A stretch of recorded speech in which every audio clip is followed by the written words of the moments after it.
Welcome to the 74th Annual Hunger Games. May the odds be ever in your favor. The Hunger Games was written and directed by Gary Ross, who did films such as Pleasantville and Seabiscuit. I need to go back and rewatch Pleasantville because it certainly had a lot of innuendo and innuendo in some cases, but nevertheless, based on the mega popular series of books by Suzanne Collins, and she was consulted and even helped write the screenplay for this, and then they just said, that's okay, we'll cut you a check, we'll just base the rest of the movies around your work, including the upcoming The Hunger Games, The Ballad of Songbirds and Snacks. No step on Snacks. Because, of course, that's coming out a little bit later this week, I decided to rewatch these movies, and it's hard to believe that the first Hunger Games came out as recently as 2012, because they packed every single goddamn movie into a very short time period. They said, this one was so successful, let's just churn out Catching Fire, and then let's take Mockingjay and split it into two movies, because Twilight did it, Harry Potter did it. The Divergent movies tried to do that and didn't really work out all that well. So yeah, if you haven't seen the Hunger Games movies, well, you're going to get spoiled in this because this movie's been out for 11 years now, and there'll be spoilers, just so you know. The baseline of it, besides the fact that it was also written by Billy Ray, not Cyrus, who did Volcano. He also did Hearts War, Suspect Zero, Flight Plan, Captain Phillips, Look at Me, I Am a Screenwriter Now, Overlord, Gemini Man, and Terminator Dark Fate. So at least he's gotten checks for doing pretty mediocre writing. But that being said, since it's based on a mega popular young adult novel series, there was no way they could screw this up. Now, admittedly, I've never read the books. I know that the books are very popular, but I've just never gotten around to reading them. I will say that Jennifer Lawrence as Katniss Everdeen was perfectly cast. I had not heard of Jennifer Lawrence before this, and I know that she had done stuff before, but this really helped launch her into the goddamn stratosphere with a lot of movies, including recently No Hard Feelings. It was certainly a movie that existed, but Jennifer Lawrence was a fresh face, and you also had Josh Hutcherson, who was recently in Five Nights at Freddy's, and he was also in the rest of the movies. Yeah, sorry, you have Katniss and Peter, Josh's character. They live at the end. They live at the end, and then they spark the revolution, because you can't start a fire without a spark. That's revolutions for hire, and then the fire is going to be burning in the dark. So yeah, what are the Hunger Games? Basically, there are 12 districts in what used to be North America called Panem. Panem, Panem, Panem. Panem, Panem, Panem. Panem, Panem, Panem. Panem.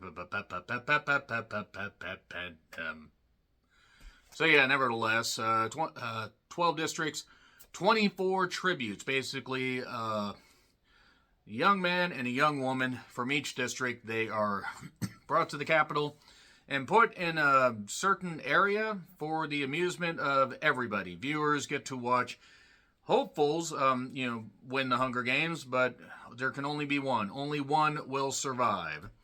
And that's pretty much known as the Kevin Von Erich motto. That's mean. Let's just move on from that, even though if you're a non-wrestling fan, you have no idea what I'm talking about. But yes, one survivor.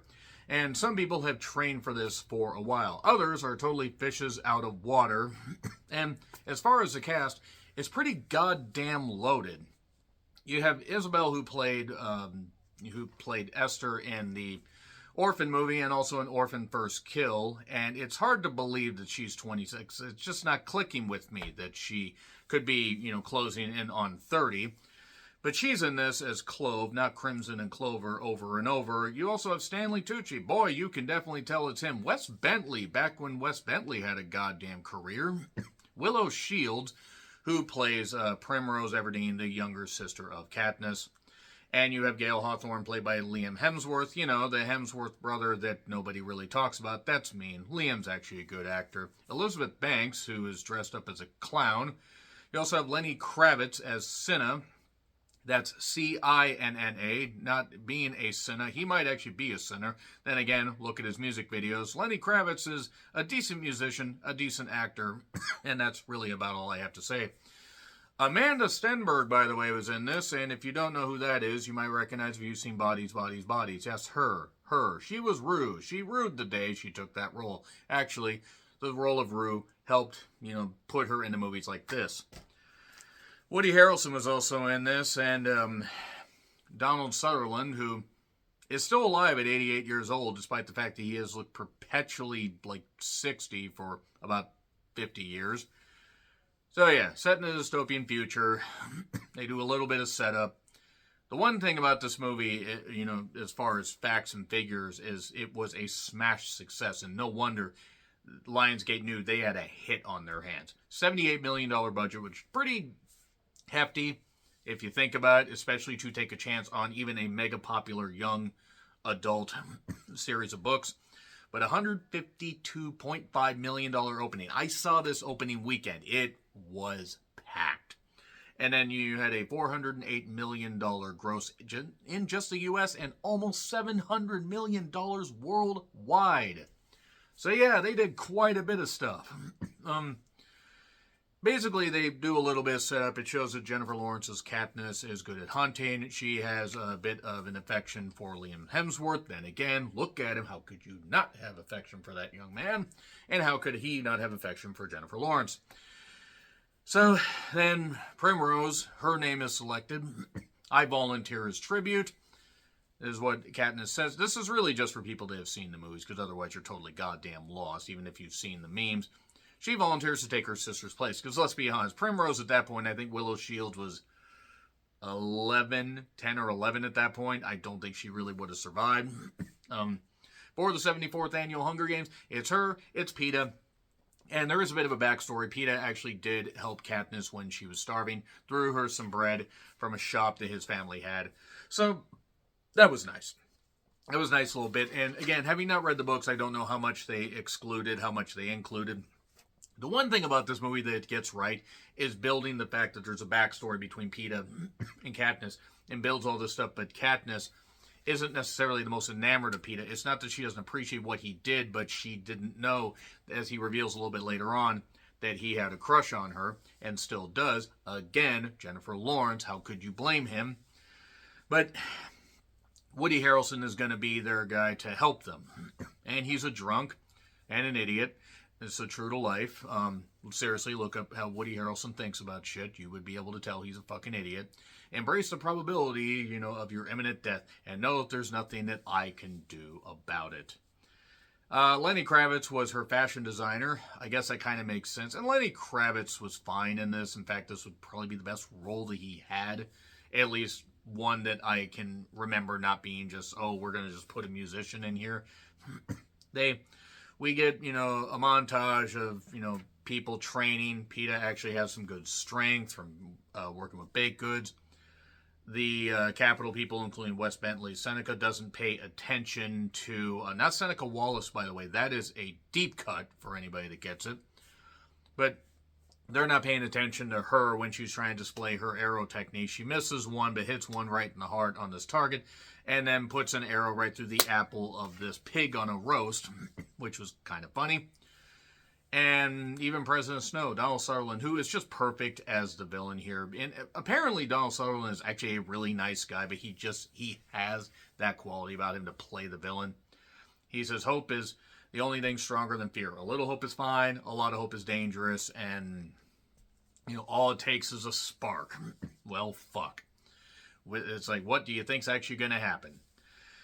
So, Katniss is a defiant one, but the whole idea of the Hunger Games is the viewers and others and people sponsor those tributes that they feel could actually be, worth something. So if they get injured, they get medicine. If they get hungry, they can get food. Send in on these care packages. How would these care packages happen? For a little bit of a spoiler of the second one, by the way, even though you could figure it out, it's taking place in a dome area in land that the Capitol happens to own. Apparently, the world isn't entirely radiated because they have everything set up. They have everything set up to the point that if you wander too goddamn far, that they can launch fireballs at you like to the fucking original Sheik. But that being said, they do a good job building up the anticipation of this. The movie, unfortunately, kind of takes a dive once the Hunger Games start, and I shall explain. It's supposed to be about violence and brutality and everything, and obviously PG-13, you can't show everything, and they show a little bit of blood, but the instant they rise up and they get ready and then the thing goes off and you got all these 24 people and they instantly make a beeline for all these supplies and all this stuff. The camera gets thrown around like it's the Blair Witch Project on trucker speed or the Paranormal Activity movies at the very end of the first one. Or, i.e., basically any of the movies where the camera just gets thrown around. And how did they make so many movies of those, and where has Katie Featherston been? Enough about Katie Featherston. She was not in this movie. They just throw the camera around like crazy, and basically a bunch of people get picked off, and then a few band together, including Kato, Alexander Ludwig, who was very good in this, who has been good in other stuff. And from there, PETA is kind of with this group, including Clove, Miss Isabel, and a couple others. And Katniss ends up getting injured because she wanders too far off the path, and then the original Sheik throws his fireballs. So she's up in the tree. She gets some medicine because, tributes, get sponsors and all that. She has sympathy. They also are building a story of Katniss and PETA having a romance because Peter confessed his love for her again. Jennifer Lawrence, can't blame him. And they end up getting picked off gradually. There's this one point where there are these tracker hornets because they put a tracker in every single person's arm because why not? I mean, why wouldn't you? I guess. Even though you got all these cameras, you think you can keep an eye on where everybody is. These tracker hornets, they mess with you and they cause hallucinations and stuff like that. Like you get to see Stanley Tucci in the forest. I didn't have to worry about getting tracked, with poison to see Stanley Tucci in the forest. And then I wondered why I'd been up for 3 days. So then Jennifer Lawrence and PETA end up teaming up because she gets stung by these hornets but somehow doesn't die. But then she gets this hornet bee's nest, not the bees, oh, they're in my eyes, it's the bee's knees. And this blonde gets killed. Kind of a funny thing in all honesty. I think her name was Glimmer, if I remember right. And Peter gets her to run. They get separated. You got to keep them separated. Hey, hey. And then Amanda Stenberg shows up as Rue. Hey, you, Miss Rue. And she's very, cunning and everything, and is a smart kid and can hide and can do stuff. And also the remaining people, Kato and others, have put all the supplies in this particular area. They are going to pick people off to try to get there. Well, Katniss comes up with a brilliant idea to say, if I can't have this food, I'm going to blow it up. So she does. And Rue's all happy, but then Rue gets speared by a guy that throws a spear into the goddamn, tries to throw it at Katniss, she dodges, and then Rue gets hit, and she sings a song, Deep in the Meadow, and all that stuff, and I forgot the lyrics, because I'm not going to write all the lyrics down, because anybody that's been following this channel for a little bit knows I can't sing for shit. Jennifer Lawrence sorta can. Sorta. Enough, at least, to get by. But poor Rue, that was Amanda's, or Mandela, rather. I mean, I always forget that there's an L there. I do apologize for mispronouncing that. It's a very strange spelling. That being said, she's a great actress. Check out My Animal. She was in that, and that was a pretty damn fun movie. So, it was kind of funny to see, all the food get blown up by apples getting cut out of a bag and all that. And then Rue gets killed. Katniss is upset. They build the bond between Katniss and PETA. PETA has an injury. A leg injury because somebody brought a sword out. Why wouldn't you? And if you can't, scare them, give them something to root for, is what Woody Harrelson said. And then basically, as I get more in my notes, because I have so many goddamn notes here, apologies. I run a very, very smooth operation here. President Snow says, I don't like underdogs. And Seneca, you better fix this or you're going to be fucked. I mean, he didn't say the word fuck, but he might as well have. So, now new rule, 2 Victors, as long as they're from the same district, can be there. Hey, Victor, heard about your dad. Good old smoke signals. So, they're building a relationship with PETA and Katniss. And then, for the remaining tributes, there is there's these certain things with labels for the districts that are left. And it's something that every single one of them needs. Some is food, some is medicine, some is possibly something to counteract the hallucinogenic drugs that Kato gave them, I assume. There's also these poison berries that are involved.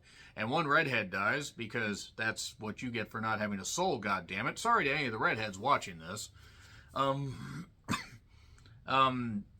Basically, the medicine gets used on PETA to fix his leg, and Katniss gets some because she got stabbed at one point by Isabel, a.k.a. Clove, who got killed by either Rue's brother or somebody related to Rue. Well, somebody from the same district. He gets off a little bit later. And then they gather the berries after the redheads kills. Maybe Kato likes berries. Kato, if anybody gets that Kato reference, I love you guys. And then Wes Bentley comes up with a great idea. Said, hey, when in doubt, add CGI Wolfies. Hey, what's the matter with the CGI Wolfie? I can hear them barking.